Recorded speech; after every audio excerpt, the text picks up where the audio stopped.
Hello everyone, आज मैं revision कर रही हूँ केमिकल काइनेटिक्स। केमिकल रिएक्शन जो केमिस्ट के द्वारा बताया गया, पहला है feasibility of a chemical reaction. Delta G अगर लेस देन 0 रहता है तो ये रिएक्शन तो स्पॉन्टेनियस होता है and constant temperature and pressure पे रिएक्शन फिजिबल होता है। सेकेंड है एक्सटेंट। एक्सटेंट में होता है रिएक्शन कितना प्रोसीड किया है। थर्ड है स्पीड ऑफ रिएक्शन, मतलब कि रिएक्शन कितना टाइम लिया है करने में। अब यहाँ पे दिया गया है केमिकल काइनेटिक्स का डिफिनीसन। केमिकल काइनेटिक्स जो रहता है ये डील करता है, मतलब कि इसमें हम पढ़ते हैं रिएक्शन रेट एंड उसका मैकेनिज्म। थर्मोडायनेमिक्स ओनली बताता है फिजिबिलिटी ऑफ रिएक्शन। थर्मोडायनेमिक्स के अकॉर्डिंग डायमंड जो है ये ग्रेफाइट में कन्वर्ट हो जाता है, बट इसका कन्वर्जन रहता है ये बहुत ही ज़्यादा स्लो होता है। यहाँ पे देख सकते हैं थर्मोडायनेमिक्स में साफ लिखा है कि ओनली फिजिबिलिटी ऑफ रिएक्शन को बताता है, बट केमिकल काइनेटिक्स जो है ये रिएक्शन रेट को भी बताता है। नेक्स्ट है rate of chemical reaction. Ionic reaction जो होता है ये बहुत ही ज़्यादा फास्ट होता है।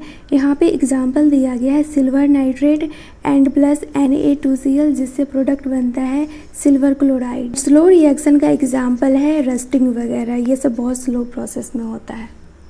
एग्जाम्पल में लेते हैं 2NO प्लस O2। इसमें हमें लिखना है rate of disappearance and rate of appearance. तो रेट ऑफ जो डिसएप्रियंस रहता है इसमें हम रिएक्टेंट लिखते हैं। तो रिएक्टेंट अगर कम, मतलब कि इससे प्रोडक्ट बन रहा है तो रिएक्टेंट कम होगा, एंड रिएक्टेंट कम होता है तो उसमें निगेटिव आ जाता है। जैसे इसके बारे में लिखे तो इसके बगल में 2 है तो यहाँ पे आ जाएगा -1/2 एंड DNO/dt। एंड फिर O2 के बगल में कुछ नहीं है तो सिंपल यहाँ पे DO2/dt लिखेंगे, लेकिन माइनस इधर भी आएगा।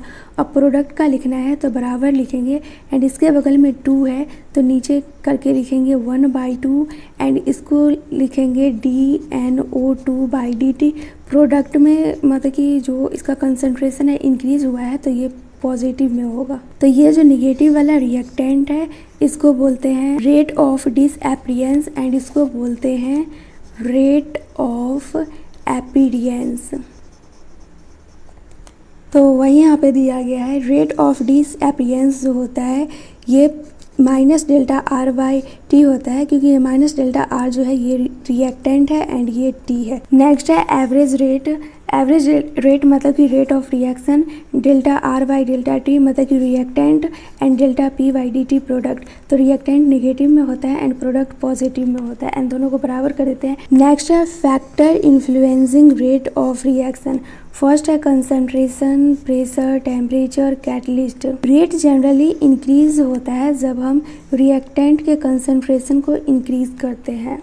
नेक्स्ट एग्जाम्पल है यहाँ पे, इसको हम समझते हैं नेक्स्ट पेज पे। इसका मतलब कि क्वेश्चन बहुत सारा PYQ में दिया गया है। रिएक्शन दिया गया है 2NO plus O2 and product बना है 2NO2।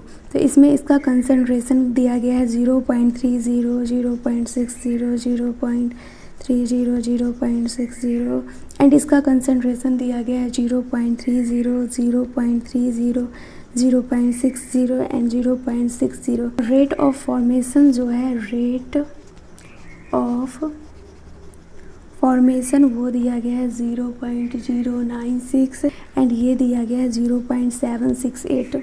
तो इसमें हमें ऑर्डर फाइंड करने के लिए बोला गया है। तो ऑर्डर हम कैसे फाइंड करते हैं, रेट जो होता है ये डायरेक्टली प्रोपोर्शनल होता है कंसंट्रेशन का। तो कंसंट्रेशन में NO लेते हैं एंड हमें पावर निकालना है तो यहाँ पे X लेंगे एंड O2 लेंगे एंड इधर Y लेंगे, एंड प्रोपोर्शनलिटी का साइन हटाएंगे तो रेट जो हो जाएगा यहाँ पे K आ जाएगा NOx एंड ये O2Y। इसको मान लेते हैं equation first, second, third and fourth. हमें NO2 के लिए निकालना है तो ये दोनों बराबर है तो हम करते हैं equation first divide by equation second. तो NO2 का कंसंट्रेशन है 0.30, 0.60 यहाँ पे x लिखेंगे एंड O2 के लिए लिखेंगे 0.30 0.30 एंड यहाँ पे y लिखेंगे। रेट ऑफ फॉर्मेशन जो है वो है 0.096 एंड 0.384, तो इससे ये कट जाएगा एंड यहाँ पे आएगा 1/2 x एंड इधर आएगा 1/4, तो ये हो गया 1/4। अब x पे कितना लिखे कि ये 4 आ जाए, तो ये x को अगर पावर 2 करेंगे तो ये 4 आ जाएगा, मतलब कि ये है 1/2 का स्क्वायर करेंगे तो ये 1/4 हो जाएगा।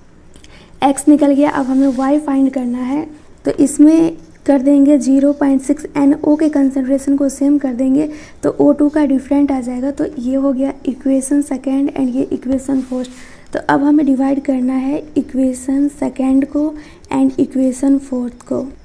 तो 0.60 ये हो गया x एंड y में आ जाएगा 0.30 0.60, ये आ गया y and rate of formation जो दिया गया है इसका 0.384 बाई 0.768 दिया गया है।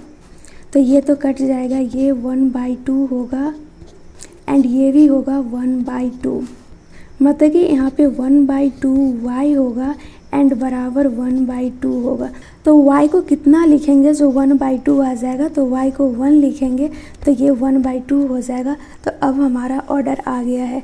रेट लिखे थे हम K NO x and O2 y, x है 2 तो K NO2 एंड O2 का y 1 आया है तो O2 एंड यहाँ पे 1 लिखेंगे। अब इसका ऑर्डर लिखेंगे तो ये हो जाएगा 2 + 1 3। नेक्स्ट है order of reaction. Zero order जो रहता है ये इंडिपेंडेंट रहता है रिएक्टेंट के कंसंट्रेशन पे। इसमें एलिमेंट्री रिएक्शन जो होता है वो सिंगल स्टेप का होता है एंड कॉम्प्लेक्स रिएक्शन जो होता है इसमें बहुत सारा सीक्वेंस होता है एलिमेंट्री रिएक्शन का।